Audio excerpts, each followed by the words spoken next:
Good morning. Shijo സക്രിയാണേ.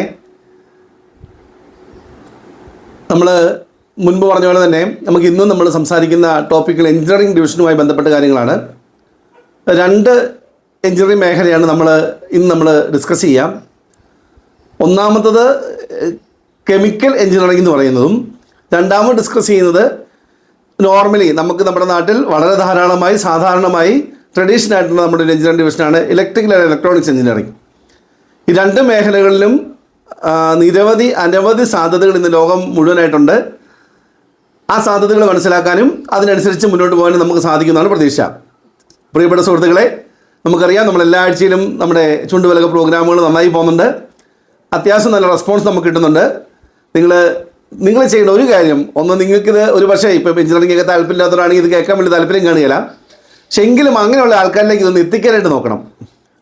പ്രോഗ്രാമുകളുടെ quality നിങ്ങൾക്ക് താല്പര്യപ്പെടുന്നുണ്ടെങ്കിൽ, ഒരു ഇൻഫർമേഷൻ ആയിട്ട് നിങ്ങൾക്ക് കിട്ടുന്നുണ്ടെങ്കിൽ അതൊന്ന് സബ്സ്ക്രൈബ് ചെയ്യാനും മറ്റുള്ള ഗ്രൂപ്പുകളിലേക്കും വ്യക്തികൾക്ക് അയച്ചു കൊടുക്കാനും നിങ്ങൾ കൂടുതൽ താല്പര്യം എടുക്കുമെന്നുള്ള കാര്യത്തിൽ വിശ്വസിക്കുകയാണ്. ഓക്കെ, നമുക്ക് കെമിക്കൽ എഞ്ചിനീയറിംഗിലേക്ക് പോകാം. നമുക്കറിയാം ഈ കെമിക്കൽ എഞ്ചിനീയറിംഗിൻ്റെ ബേസ് എന്ന് പറയുന്നത് ഈ പറയുന്നൊരു കെമിസ്ട്രി ബേസ്ഡ് ആണ്. എന്നാൽ ആ സബ്ജക്റ്റ് ആണെന്ന് വെച്ചാൽ ആ സബ്ജക്റ്റ് അല്ല. കെമിക്കലുകൾ നമ്മൾ സ്വാഭാവികമായിട്ടും നമ്മൾ കാണുക കുറച്ച് കെമിക്കലുകൾ എന്ന് പറയുന്നത് പൊതുവേ നമ്മൾ കെമിക്കലുകളെ പറ്റി പറയുമ്പോൾ നമ്മൾ കുറച്ച് അകലം പാലിക്കുന്ന സംഗതിയാണ് അല്ലേ നമ്മുടെ ലൈഫിൽ. പക്ഷേ ലോകത്ത് ഈ സംവിധാനം കെമിക്കലുകളില്ലാതെ നമുക്ക് ഈ ലോകം മുന്നോട്ട് പോകില്ല എന്നുള്ള അവസ്ഥയാണ്. അപ്പോൾ എന്താണ് ഈ കെമിക്കൽ പ്ലാന്റുകളെ ആണ് പ്രധാനപ്പെട്ട ഈ പറയുന്ന എഞ്ചിനീയേഴ്സ് വർക്ക് ചെയ്യുന്ന സ്ഥലം. കെമിക്കൽ പ്ലാന്റുകൾ ഉണ്ടാക്കുക, അതിൻ്റെ രൂപകൽപ്പന, അതെങ്ങനെ ഡെവലപ്പ് ചെയ്യാൻ പറ്റും, അതെങ്ങനെ അതിൻ്റെ സിസ്റ്റമാറ്റിക് ആയിട്ട് അത് പരിപാലിച്ച് മുന്നോട്ട് കൊണ്ടുപോകാൻ പറ്റും, ഇതൊക്കെയാണ് ഇവർ ചെയ്യേണ്ടി വരിക. ഈ ലോകത്തുള്ള അസംസ്കൃത വസ്തുക്കളിൽ നിന്നും ഏറ്റവും വാല്യൂ ബേസ്ഡ് ആയിട്ടുള്ള അല്ലെങ്കിൽ ഏറ്റവും മൂല്യമുള്ള പുതിയ വസ്തുക്കൾ ഉണ്ടാക്കുക, അത് നിലവിലുള്ള ഇൻഡസ്ട്രികൾക്ക് ഉപയോഗിക്കത്തക്ക രീതിയിൽ അതിനെ മാറ്റിയെടുക്കുക എന്നുള്ളതാണ് കെമിക്കൽ എഞ്ചിനീയേഴ്സ് ചെയ്യേണ്ടി വരുന്ന ജോലി. അതോടൊപ്പം തന്നെ ഈ മാലിന്യ നിർമ്മാർജ്ജനം അല്ലെങ്കിൽ മാലിന്യം എന്ന് നമ്മൾ പറയുന്ന കാര്യങ്ങളിൽ നിന്നും എന്താണ് നമുക്ക് ഉപകാരപ്പെടുന്ന വ്യക്തികൾക്കും ലോകത്തിന് ഉപകാരപ്പെടുന്ന സംഗതികൾ കണ്ടുപിടിക്കുക എന്നുള്ളത് ഇതിലെ പ്രധാനപ്പെട്ട കാര്യമാണ്.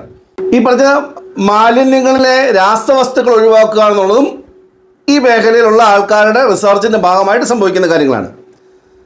ബയോടെക്നോളജി, നാനോ ടെക്നോളജി ഒക്കെ ഈ പറയുന്ന കെമിക്കൽ എഞ്ചിനീയറിംഗുമായി റിലേറ്റഡ് ആയിട്ടുള്ള മേഖലകളാണ്.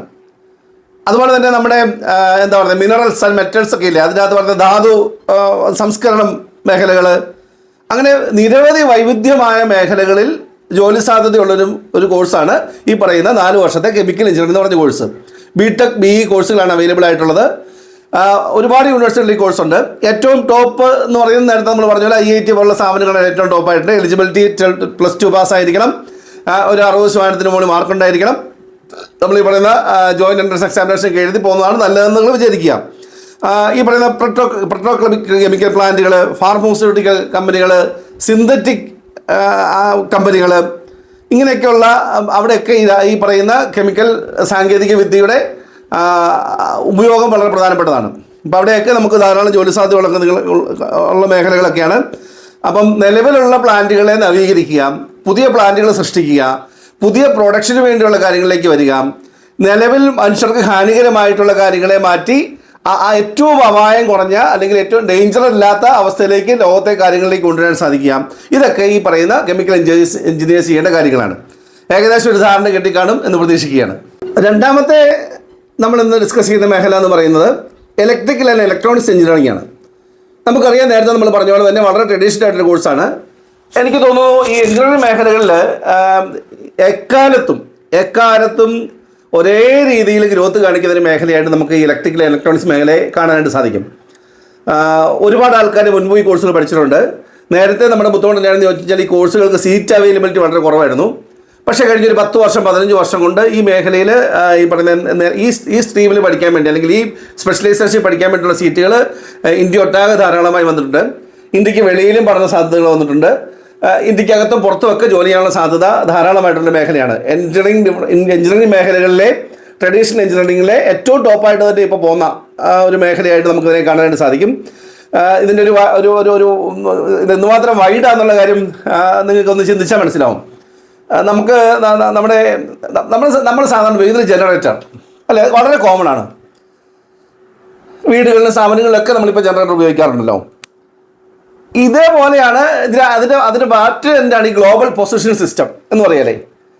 അപ്പോൾ ഈ രണ്ട് റേഞ്ചും ഒന്ന് ആലോചിച്ച് നോക്കി. ഇവിടെ എല്ലാം ഇത്രയും വിശാലമായിട്ടുള്ള ഇവിടെ എല്ലാം ഉപയോഗിക്കുന്ന അല്ലെങ്കിൽ ഇതിൻ്റെയൊക്കെ ബേസ് എന്ന് പറയുന്നത് ഇലക്ട്രിക്കൽ ഇലക്ട്രോണിക്സ് എന്ന് പറയുന്ന മേഖലയാണ്.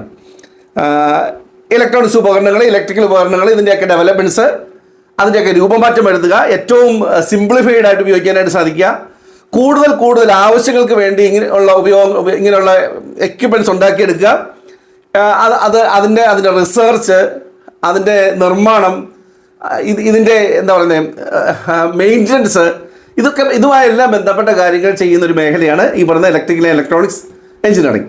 ഈ മേഖലയിലെ സ്പെഷ്യലൈസേഷൻ നമ്മൾ പറഞ്ഞു കഴിഞ്ഞാൽ അതിൽ സ്പെഷ്യലൈസേഷൻ വരുന്ന സംഗതികൾ എന്ന് പറഞ്ഞാൽ ഇപ്പം എന്താ പറയുക എനർജി ജനറേഷൻ മേഖല സ്പെഷ്യലൈസ്ഡ് ആണ്.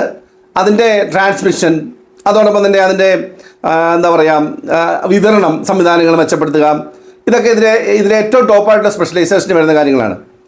പിന്നെ കമ്മ്യൂണിക്കേഷൻ ഡിവൈസുകൾ, കമ്മ്യൂണിക്കേഷൻ മേഖലയിലെ ഇലക്ട്രോണിക്സ് മേഖല ഭയങ്കരമായ പുരോഗതി കാണിച്ചിരിക്കുന്ന മേഖലയാണ്. ഇപ്പം ഒരു പർട്ടിക്കുലറായിട്ട് നമ്മളൊരു ഏതെങ്കിലും ഒരു ഏരിയയിലെ അല്ലെങ്കിൽ ഏതെങ്കിലും ഒരു പ്രധാനപ്പെട്ട മേഖല എടുത്തു കഴിഞ്ഞാൽ അവിടെ അതിനെ സ്പെഷ്യലൈസ് ചെയ്യുക, അതിനെ കൂടുതൽ മെച്ചപ്പെടുത്തുക എന്നുള്ളതാണ് ഈ ഇലക്ട്രോണിക്സ് ഡിപ്പാർട്ട്മെൻറ്റുകാരുടെ ഉത്തരവാദിത്വം.